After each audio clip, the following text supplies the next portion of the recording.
All right, welcome to The Boost, conversations with people promoting mental health. And I'm here with Dr. Rob Gent, who's the Chief Clinical Officer of Pacific Quest. Rob, how are you doing today? I'm doing great. Really excited to be here with you, Steve. Yeah, thanks for having me on. I'm excited to be here with you too. We've had some interactions, and I tell this story all the time. I talk about you probably once a week because, as you know, I run this conference called the Mental Health Marketing Conference, and we want to make an event that, yes, educates about marketing and growth and best practices and all of that. But we have this sort of pillar or just philosophy or simply a reminder about the way we want to do events where we want to never forget that we're all humans in the room. And so some of our content that we book is especially heartfelt. And you, back in 2022, came to our conference. It's a marketing conference, and you talked about shame. You talked about shame for basically 45 minutes to an hour. And I tell people, because it's true, you could hear a pin drop in that room. You could hear sniffles in that room. It was so moving and meaningful to the people in that audience. And I'm not just saying this, Rob, but that is a key moment that I take away and I try to infuse into every event that I do. Not for like the emotional hook of it all, it's for the realization and the reminder that these are all humans and people that could benefit from having our heart filled and to be seen and heard and things of that nature. So I got to thank you again for doing that a few years ago. And it's one reason I'm so geeked here to talk with you again, because I know the type of content that you bring. Thanks, Steve. Yeah, I remember that conference very, very distinctly, and it was a real gift to be able to share it. And we were talking about marketing, but here this guy gets up and is like, man, I went on this journey to actually, my parents I grew up with this, what I call now is the gift of shame, right? And I was actually so opposed to, like, I wanted to do the pure work and do all this. And then I had people come into my life and recognize that marketing, marketing was the vehicle to be able to be more human and actually create a real health and exposure to what opportunities are out there. So really grateful to people, certainly who are doing what you're doing, Steve. Thank you, Rob. We're going to get into a lot more about what you're doing. And first, we like to ask two questions to kind of set the table for the conversation. And they are the virtual hug and the shameless plug. So the virtual hug is if you would tell us somebody or something you are grateful for today. Yeah, it's one person comes to mind. Actually, you and I have this person in common, believe it or not. Her name is Sabrina, and she's a partner. That we collaborate on stuff. She currently works with us as a consultant and does a bunch of things. But she's been such a dear friend that she's really. I'm so grateful to her because she takes the time to reach out. We have this relationship that really is beyond all the business and stuff. It's about the friendship and sharing actually gratitude together and going through this journey, and to have some very dedicated, consistent people in your life like she is with me has made all the difference. And so little shout out to Sabrina. So grateful to you and who you are and the kind of friend you are. I would echo that. I didn't know you were going to say Sabrina, but Sabrina she's an absolute joy and a light in, I think, my life. And I would imagine a lot of people's lives based on the energy and the care she brings to the relationships that she has. And she's always wanting me to win. She's always checking in, with this, just good natured intent. There's no agenda behind it that you feel. Yeah, I would just climb on that bandwagon with you. I think my virtual hug is Sabrina She as got a well. double So hug today.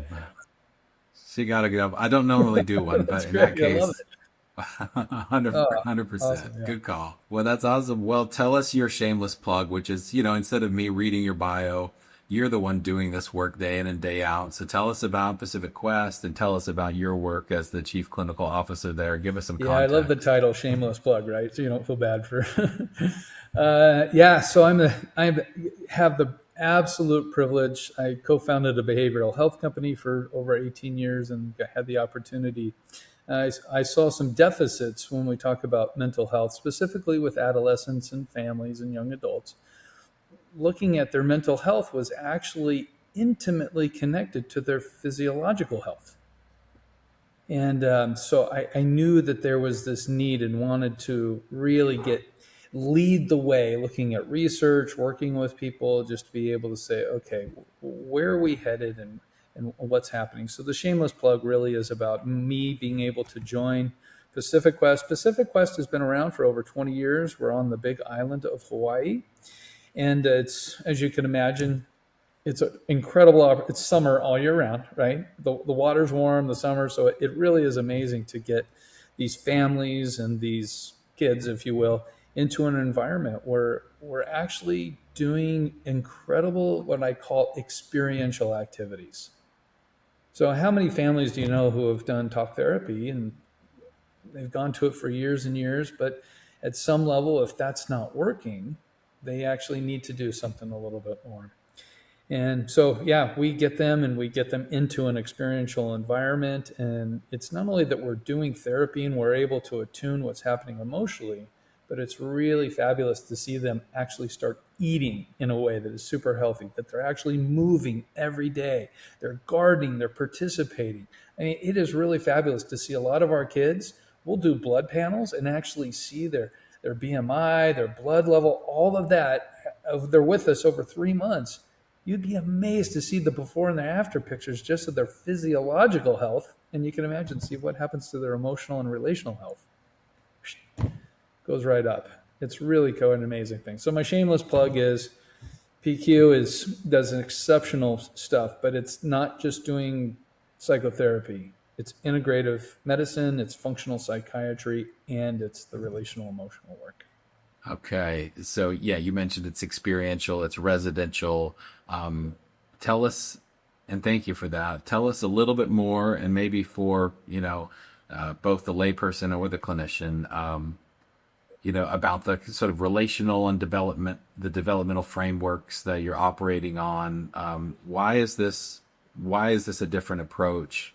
Not to compare to other things, but what is it at its foundation that you're starting to see this integrated model, that brings in medical and diet and experiential and relational? What is it about that that's kind of making this such an effective program? Yeah, great question, Steve. So, I mean, the first of it is that we have validated outcomes that we're using from the YOQ, the GAD scores, the PHQ-9s. We're integrating this, so we're getting quantifiable data that we're actually changing our emotional or our physiology, which is great. We actually do what's called a family assessment device, the FAD, that we're actually measuring too the health of family relationships, whether they're adolescents or young adults. It really doesn't matter because, as you know, I love to say this to parents, is oftentimes there's a discrepancy between the kids that we get to see. There's a discrepancy between their chronological age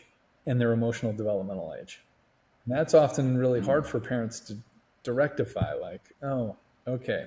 So we actually, what's unique for us is we want to be able to focus on I'll just use this term, and thanks to Dr. Dan Siegel, it's interpersonal neurobiology. That happens to be my background, interpersonal neurobiology, or the science, literally all the science, the neurological stuff. We can get into, dopamine and cortisol and neurotransmitters. We can get into the brain science, great.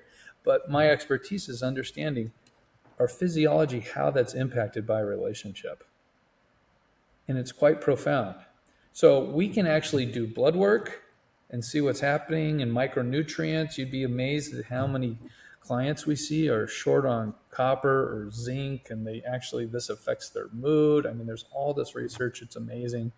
Nutrition is a big piece of this.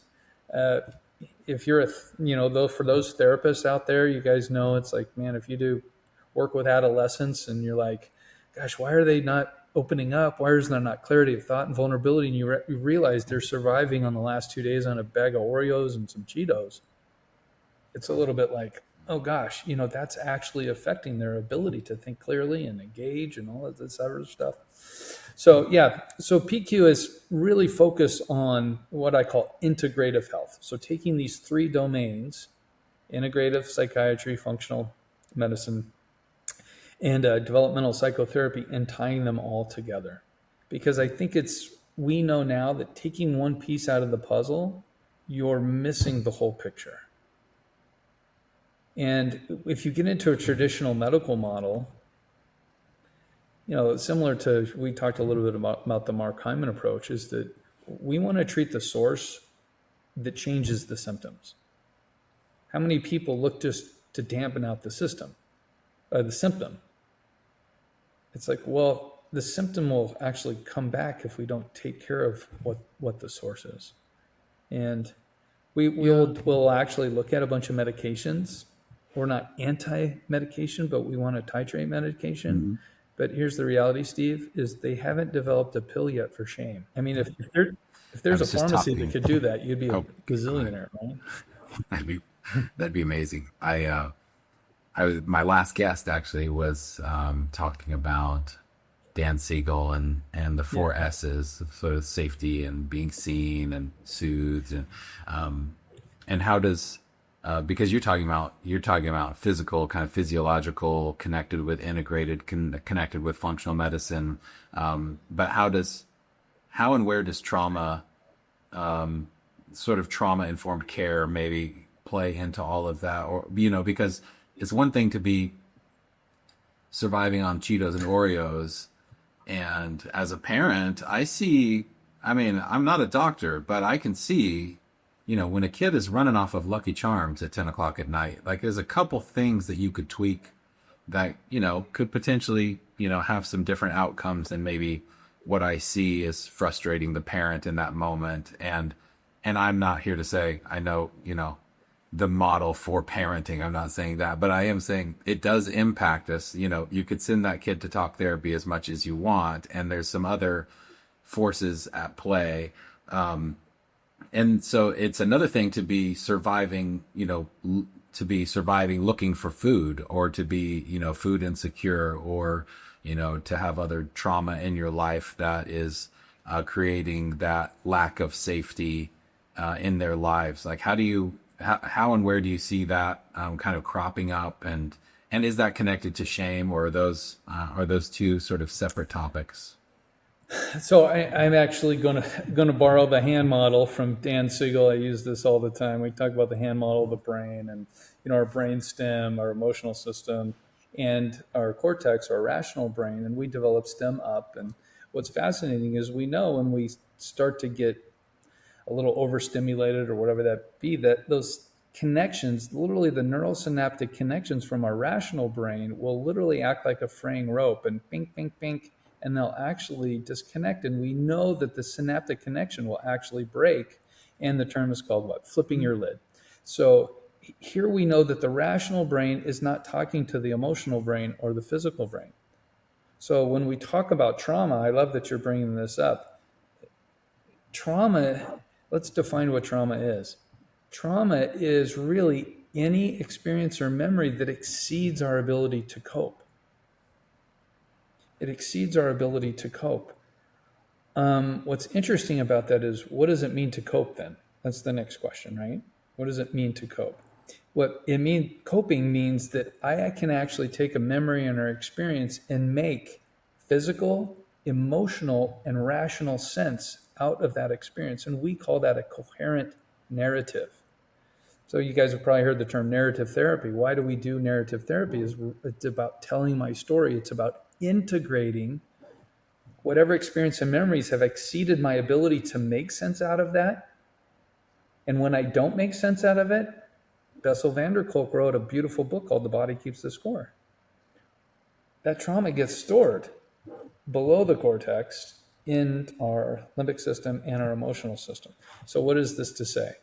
When we have these distressing or overwhelming experiences, it actually gets stored. And believe it or not, that storage impacts us in all kinds of ways. It actually, there's a brilliant doctor, his name is George Slavich out of UCLA, who's coined the term neuropsychoimmunology. That's a huge word, right? That's a Oh, big that's a word. big word. Neuropsycho, well, if you break it up, it really talks about our neurological is connected to our psychological, and believe it or not, that actually affects our immune system. So we know that trauma actually can impact the way that our immune system functions, making us much more susceptible to all kinds of diseases and a whole host of maladaptive things and physiological illness and all of this stuff. So to answer your question, Steve, is yeah, where we're going when we look at mental health is more than just compartmentalizing that, hey, let's do talk therapy. If you're online, great, let's do some talk therapy. The problem is that how many people are walking around literally with a lid flip? And they're really trying, but you can even think about things in your own life. Have you ever gone through a distressing experience where your lid flipped? What was the last thing that was going to be really effective about it? Talking about it. Yeah, right. So, Yeah. Calm down, rationally talking about it. I make this comment all the time. Has any therapist, as great as they are a parent, has anybody talk somebody else out of their shame?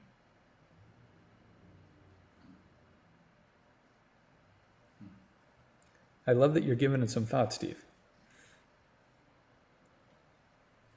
Yeah, I mean, it was, I give it thought. It takes me, back to when I really sat down for the first time with an LPC, and I thought I was there to talk about my work and my career and my path and maybe some behavioral health challenges or opportunities, and that we talked about shame and family and lying to yourself, lying to myself and others, and the real basics. But we talked a lot about shame, and I can't say what I was thinking was, did he help me? Did he talk me out of shame? No, but he certainly showed me he showed the light on my shame, and that was the first step toward unclogging a lot of victimhood kind of approach to life, and even just simply a greater understanding. I still have work to do, but a greater understanding of what's going on in my life. Yeah, that's beautifully said, Steve. And I would say yes.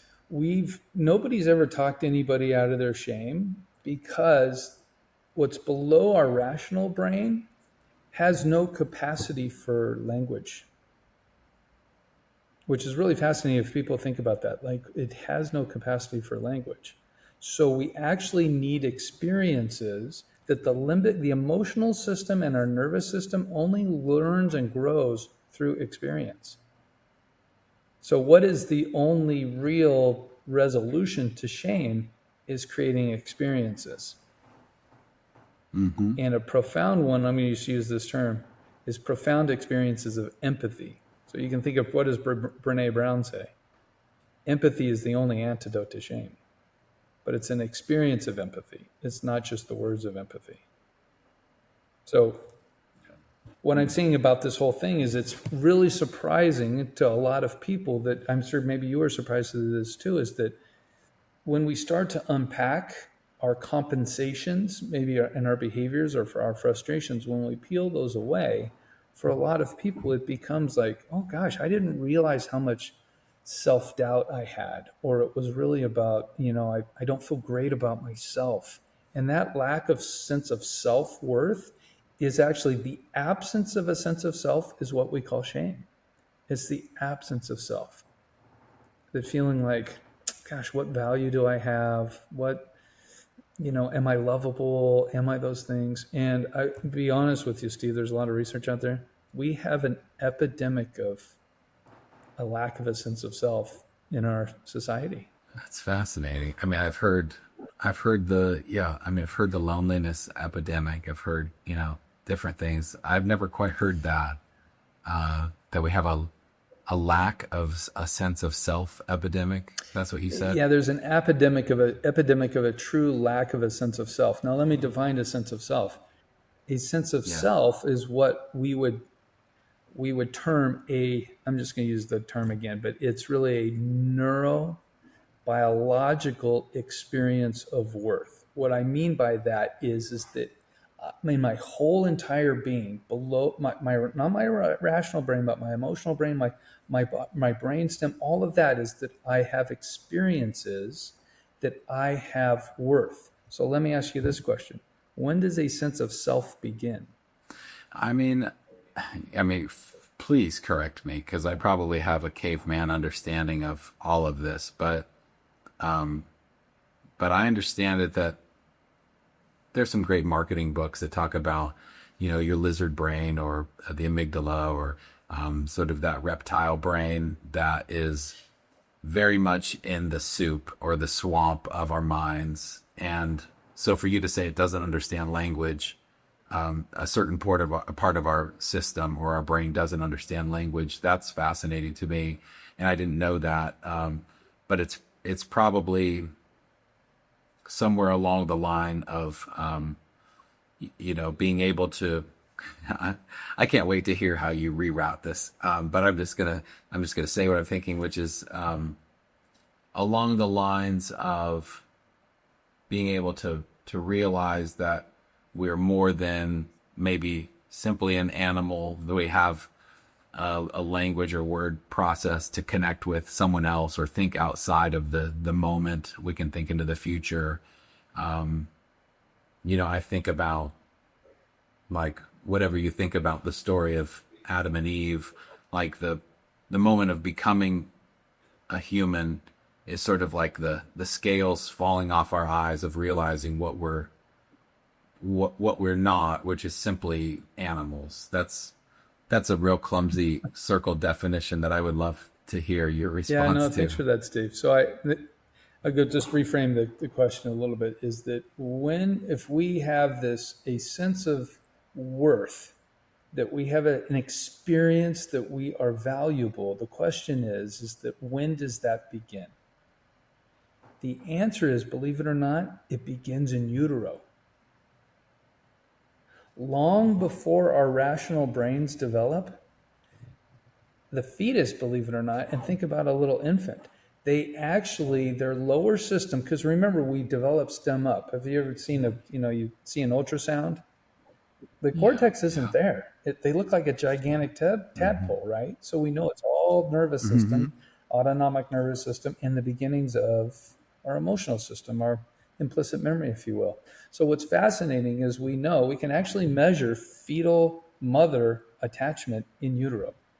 And that attachment piece we know that's where a sense of an experience of worth begins, because how dependent is an infant on its caregiver? Yeah, 100%. 100%. And Yeah. believe it or not, that experience between an infant and a caregiver, when there's responsive caregiving, that actually hardwires the child that it has worth, because the caregiver is responding. Now, is there any verbiage or words that are cognitively understood by the child, the infant?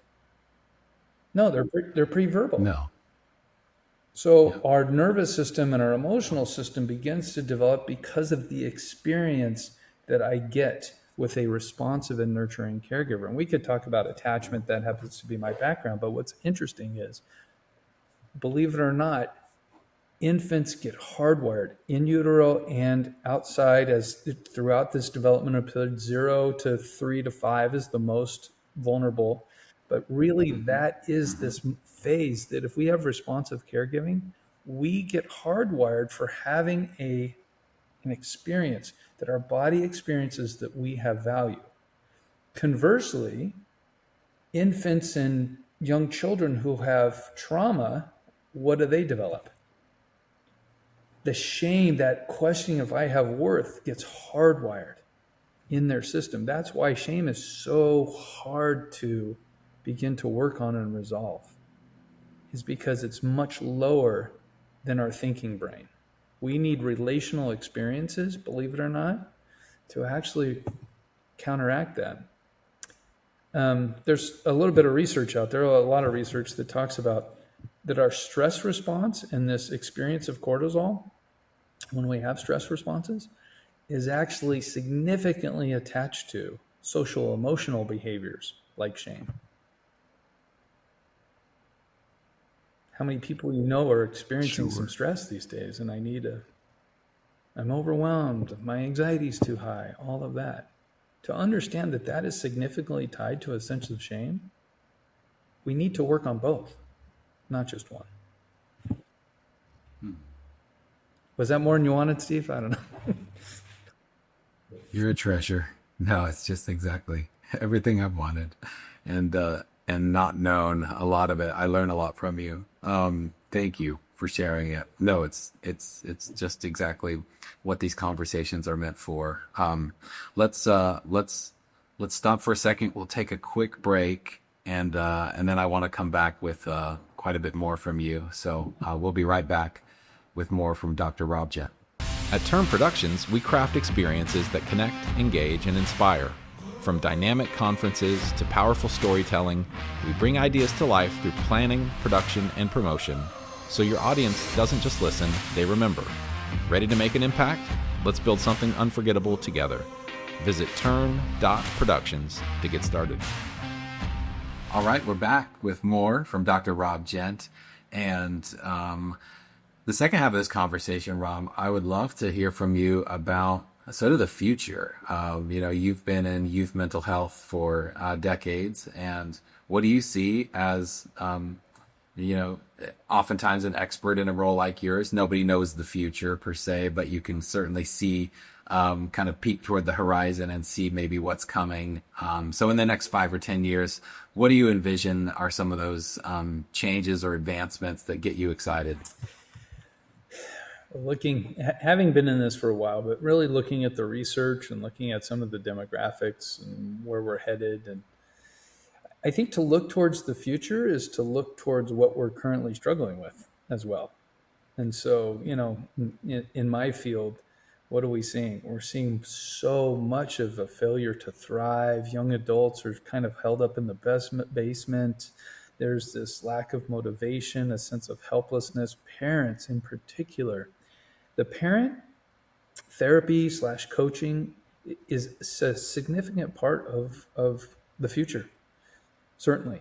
I mean, there's a lot of parents out there who just feel like, really, I use the term feel held hostage. Like, I'm not sure what to do. We're getting them the help that they need, and we've tried, but it's just like, and then the depression can lead to actually some self-injurious behavior or suicidal thoughts. And I mean, it's unfortunate to say, but there's a lot of parents out there that we get to interact with who are like, listen, I don't know how to follow through with boundaries or do this normal developmental stuff because I'm so afraid of what my child might do. And then so understandably, you're like, gosh, I'm scared to death. My kid's scared to death. So what do we do? So the future for us is, in looking at this, is really about, we call it the Residential Treatment Center, RTC is what we provide, but I'm going to be a bit provocative. Pacific West is we're moving to what I call FTC, Family Therapeutic Center. So really it is focusing on families. How do we treat families? How do we equip them to have healthy relationship with each other? Because believe it or not, there's always a family systemic component to what's happening. We might have some biological, some medical, whatever that is, but it's actually always tied in, and we get compensations, whether good or bad, all of those family dynamics. And so we know that the future is really giving families the experiences of what it's like to be healthy. But as you know, Steve, let's even talk about briefly like nutrition. There's a standard American diet that is really hard for a lot of people to break. And that standard American diet wreaks havoc on our physiology and our emotional and relational functioning. So Just quickly, how do you describe that diet? High fats, cholesterols. I mean, how many people are going to fast food? A lot of high starches. I mean, the standard American diet really is about boiled into a tremendous amount of sugar, preservatives.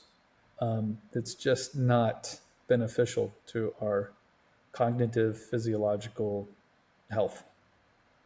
And as you know, the sugar addictions, the cravings, all of that stuff really can take over. And again, that gets tied into then what? Exercise, for one. Exercise on a physiological level does so much for our bodies and our mental health. So we know the future of treatment for us is really taking these families and providing them an opportunity and what we would call an immersive experience, because it's hard to break out the day to day. But imagine signing up for like, hey, listen, I'm doing therapy, but I'm going to come to you guys for a solid week, whatever that is, and get an actual immersive experience on moving, eating. God, let's get you out on the water. Let's get you in a canoe. Let's do paddling. Let's do those things, because we know, just even what we've done for so long, that we will take young adults and kids right now and take them out. We actually have what we call we'll get them in a social media detox. We're actually, you set aside your phone for a second, and there's abject panic from parents, from kids. No, I thought a cell phone was a God-given right. That, like, well, hold Yeah. on, is the cell phone getting you into trouble? Yeah, it's getting you in trouble. And there's absolute addiction to this, not for everybody, but a lot of these adolescents are so addicted to their screens.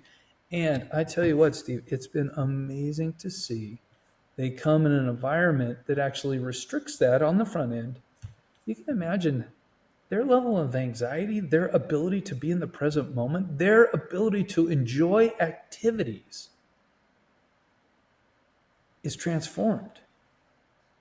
Imagine doing that with families. Because who's pretty rare that even I feel myself, and maybe you do, it's like, I feel this compulsion to check my emails, to check my screen, to check, right? Like, what's going on in the world? Sure. So it's, Yeah. yeah, to Yeah. answer your question, the future is about, we know looking at the research is that people want to feel healthy, and there's certainly an appetite for that. But we want to provide an opportunity. And you might want this, but what's unique about us too is that we can take insurance. It's not an entire out-of-pocket experience. I mean, you could go a lot of places that, here, just write us a check for X amount of money and you sign up, but not everybody's in a position to do that. But most people Yeah. have insurance, so we make it much more accessible financially and give you this, still provide families the top end treatment. So when you talk about this transition from the R to the F, are you saying families come on site as a whole, if possible, and do like a residential experience together, or are you more bringing in the awareness of the family system models or different modalities that, like with the rest of the integrated care, sort of bring that holistic awareness and objectivity to all of the forces at play with this kid's Both. life. We're going to give you the education. We're Okay. going to give you all that on the front end, but we actually want you to come for an experience. We actually, you're going to come, Nice. you're going to experience this. You know, you're going to spend, let's say, and again, this, we'd love for you to dedicate a whole week to us. So you have 5 days with us. You just get immersed in this experience, and you're going through family therapy. You're doing the intensive work. You're learning how to reconnect while you're eating healthy meals, while you're getting the activity, while you're doing all this stuff. But coming into it, we're at a much better place because we know that we're looking at your blood panels. We can actually know what's going on physiologically with you. We know the state of your actual health. So we're not going to what we call misattune with you, or get you to flip your lid or take you out of that growth zone. We're not going to do that. But I say it's the future because it's pretty rare thinking, and it's an opportunity to look at it in a different way and not compartmentalize it. Like, here, send your kid to go get help. I think that's part of it if there's some safety involved, but more importantly, like, no, you guys have experienced this as a family because hopefully you're going to be in a relationship long after they're 18, 28, 38. Don't you want to have healthy relationship for the rest of your life? Yeah. Yeah, great question, Steve. Yeah. Yeah, that's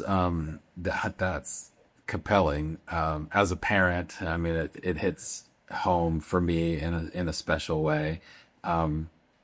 Thinking about, you know, that there's no guarantee how long I live. I mean, certainly we can look at my genes and my family and see some things that would signal that, oh, you have a possibility of, I might not be even halfway there. I mean, who knows? No one knows. And then I think of the first thing I think about after that is, oh well, the age of my wife and the age of my daughter. And my daughter will be like, a senior citizen at that time. Like we'll Yeah. both be, retired, potentially if, hopefully, we have our health. It's certainly wealth, and we all spin a big wheel of physical and mental health, I think. And sometimes it lands on things that, we'd rather it not land on. But yeah, I mean, I want a healthy relationship with my daughter because she's going to always be my daughter, but she's also going to be, a grown woman that we could have a really special relationship with for decades to come. Yeah, that's beautiful. And more importantly, we didn't talk about this word, but the word resiliency comes up a lot. Comes up a Yeah. lot. And I like to talk about, the future for us in particular. What we're doing now is I am dedicated to increasing people's capacity for resiliency. But we have to define what resiliency is, because resiliency is different than compensation. What I mean by that is true resiliency, if it's okay to give you a definition of what resiliency is, because we get lots of families and lots of kids come to us and like, could you give my kids some coping skills so they could self-regulate and be resilient? I'd love to give that to your kid. But let's talk about what resilience is. Resilience is different than survivorship.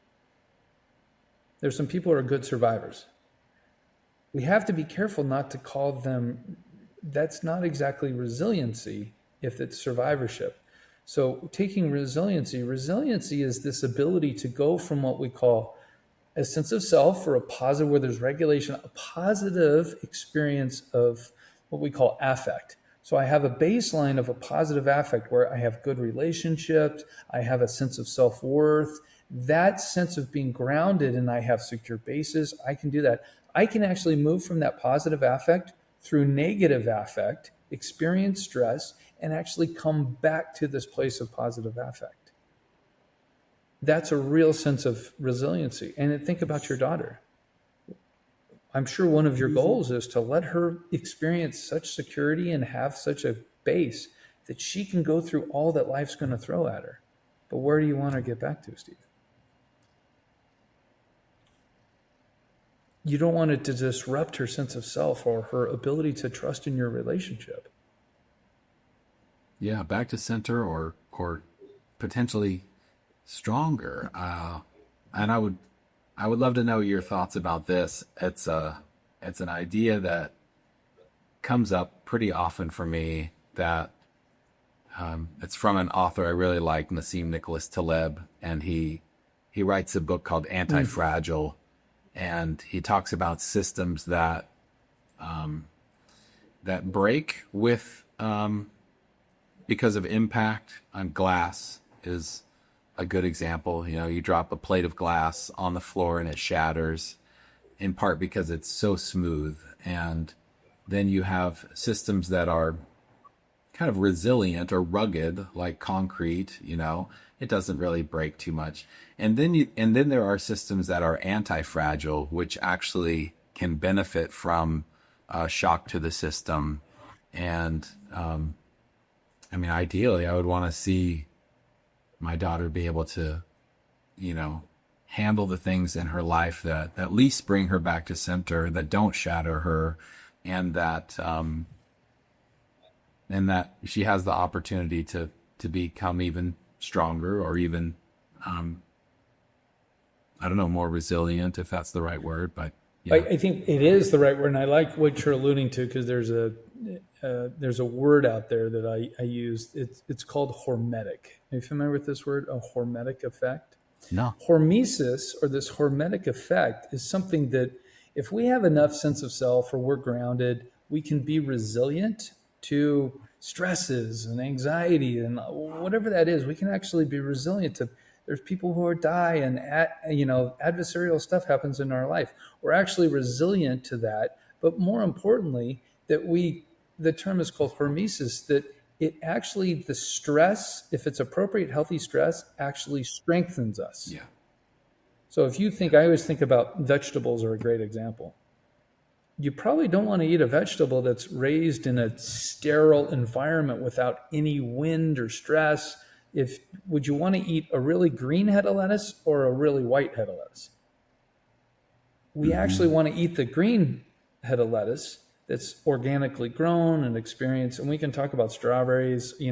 Strawberries these days, they have a thin layer of red and they're almost white inside. It's Yeah, like, totally. this doesn't taste great. But actually, what you want is the vegetable that has weathered the storm and has been experienced, not that they get overstressed, but they've experienced all of this stress that actually fortifies the nutrients and it makes them stronger. Taleb talks about this with Yeah. vegetables. He says it's probably less the fact that vegetables have quote unquote vitamins and minerals, although we know that minerals and vitamins are important.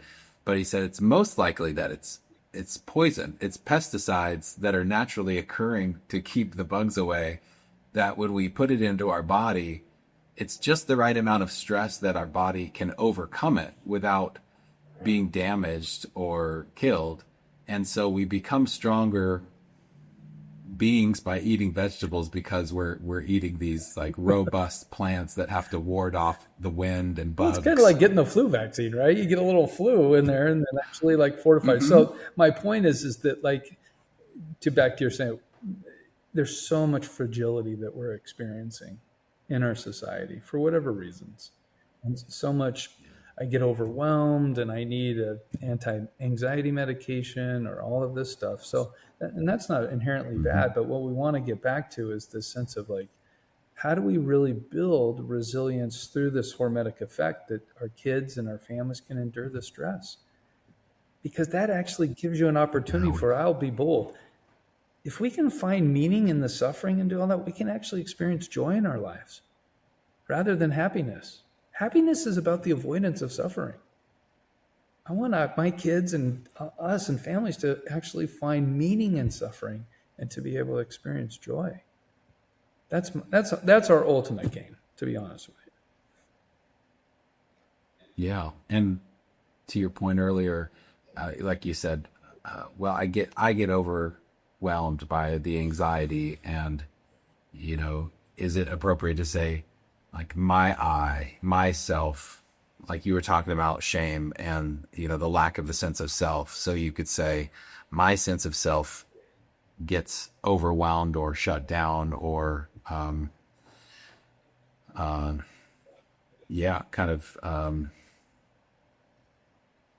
there's a number of ways to explain it, but basically, yeah, shut down or disappears, in the face of that trauma or that anxiety, something like Yeah. that. No, I always love to ask people, do you know what the difference between anxiety and depression is? Anxiety is sort of a worry about a present or future issue, whereas depression is sort of a giving up or a waving the white flag, sort of this maybe potential inability to say, I can deal with this. Something, that's where my head goes. Thank you. I can't wait for people to hear this out in the world and in our audience. Thanks for being on the show. You're a wonderful guest. All right. Till next time.